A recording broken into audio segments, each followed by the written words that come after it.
Alright, this place is crazy. It just keeps going and going.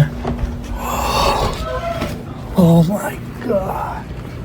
Oh, jeez. What was that?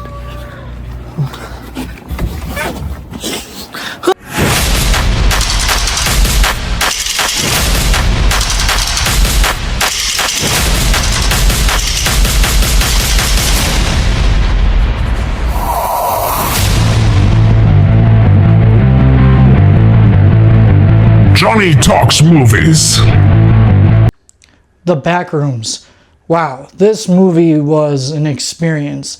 So The Backrooms was directed by Kane Parsons, the guy who originally created the Backrooms YouTube shorts at just 20 years old. I never seen any of those. I didn't know anything about that going into this movie. But now he's making his feature film debut. Actually became the youngest director that A24 has ever worked with. That's pretty insane when you think about it. And speaking of A24, they're one of the coolest studios out there right now. They're known for making bold, weird, like high quality horror indie films like Hereditary.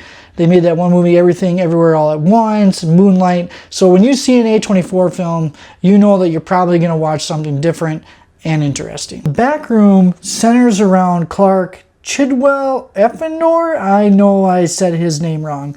But you've probably seen him in movies like Venom, The Last Dance, The Life of Chuck, Doctor Strange, and the Multiverse of Madness. Anyway, so the movie centers around Clark, a delusioned furniture store owner in the early 1990s California. After discovering a portal in his basement, he stumbles into the Backrooms, an infinite, surreal maze of disordered liminal spaces, buzzing fluorescent lights, and unending yellow wallpaper. As Clark becomes increasingly obsessed with navigating the labyrinth, his therapist, Dr. Mary Klein, played by Renee Redgrave, probably said her name wrong too, investigates claims and ultimately enters the space herself to rescue him. Yeah, so we follow Clark as he goes into the back rooms, and you're like, holy, and it just keeps going and going, and just it's intense and it's an experience. And it's just like, what's around the corner and what is this place? And you're kind of along with that journey and you're discovering it. And so his character, you know, he's a flawed character, and when he's talking to his therapist, he kind of drags her into this, and it's just very interesting, and it is an intense movie. It's an experience. It's an experience is what this is. So I saw the movie with a younger crowd, which I felt made it more of a fun experience.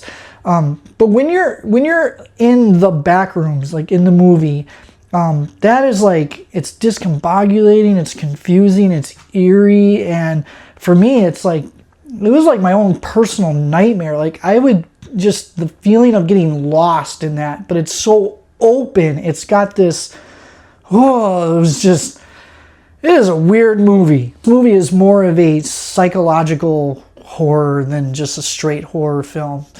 It does have elements of like body horror sprinkled into it, which was really cool and surprising.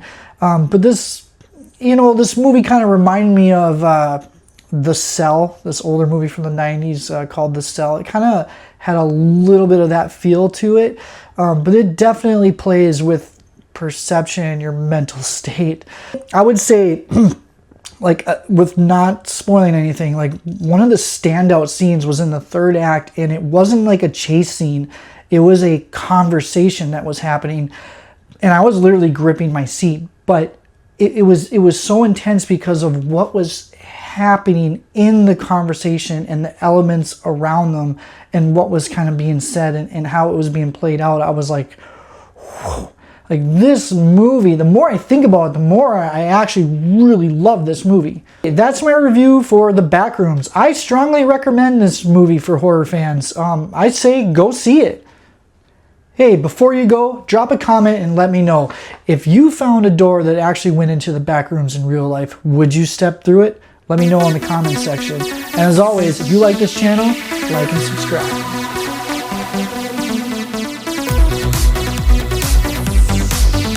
We ain't scared of no back rooms. We ain't scared of no back rooms. We're not scared of no back rooms.